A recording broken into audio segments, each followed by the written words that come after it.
पैगंबर मोहम्मद पर अपनी विवादित टिप्पणी के लिए नुपुर शर्मा खुद तो घिरी हैं, साथ ही उन्होंने पूरी दुनिया में भारत का सिर झुका दिया है। हालात ये हैं कि दुनिया के करीब 15 मुस्लिम देश भारत का विरोध कर रहे हैं। इस विरोध ने तो पहले ही भारत की चिंता बढ़ा दी थी। अब इसी बीच आई अलकायदा की धमकी ने भारत में डर पैदा कर दिया है। कैसे इस मामले में चौतरफा घिरा है भारत, आइए देखते हैं इस रिपोर्ट में। भारतीय जनता पार्टी की प्रवक्ता रही नुपुर शर्मा ने एक टीवी डिबेट के दौरान पैगंबर मोहम्मद साहब को लेकर गलत बयानी की थी, जिसके बाद दुनिया भर में भारत और नुपुर शर्मा का जमकर विरोध हो रहा है।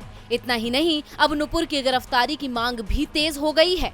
इस पूरे मामले के चलते जहां पहले ही भारत की मुश्किलें बढ़ी ही हुई थी, अब अलकायदा की तरफ से आई धमकी ने भी भारत की चिंता बढ़ा दी है। अलकायदा ने भारत को दहलाने की धमकी दी है। अलकायदा के सहयोगी संगठन ने कहा कि वो पैगंबर का अपमान करने के लिए दिल्ली, मुंबई, यूपी और गुजरात को निशाना बनाएगा। अलकायदा ने एक पत्र जारी करके कहा कि इन हमलों में वो हिंदुओं को निशाना बनाएगा।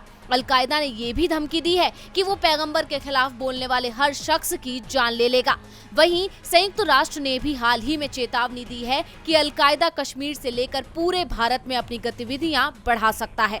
यानी साफ है कि इस एक बयान ने भारत को मुसीबत में डाल दिया है। साथ ही मुस्लिम देशों के साथ भी भारत के संबंध खराब हो रहे हैं। आलम यह है कि कतर में तो सुपरमार्केट से भारत का सामान ही हटा दिया है और उसकी बिक्री बैन कर दी गई है। यानी भारत को आर्थिक नुकसान भी हो रहा है। दुनिया के अलावा देश में भी इस एक बयान ने माहौल बिगाड़ दिया है और हर तरफ नुपुर और बीजेपी का विरोध जारी है। AIMIM चीफ असदुद्दीन ओवैसी के नुपुर शर्मा की गिरफ्तारी की मांग के बाद महाराष्ट्र सरकार ने भी कार्रवाई के आदेश दे दिए थे, जिसके चलते नुपुर को 22 जून को पूछताछ के लिए बुलाया गया है। वहीं अब जमीयत उलेमा-ए हिंद ने भी दिल्ली पुलिस से नुपुर शर्मा की गिरफ्तारी की मांग की है।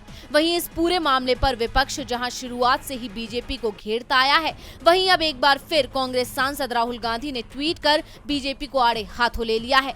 अपने इस ट्वीट में बीजेपी नेताओं के विवादित बयानों को दर्शाया है। ऐसा करके राहुल ने बीजेपी का मुखौटा उतारने की कोशिश की है। वहीं कांग्रेस नेता सचिन पायलट ने कहा कि बीजेपी ने देश की इमेज को खराब कर दिया है। DV लाइव की रिपोर्ट।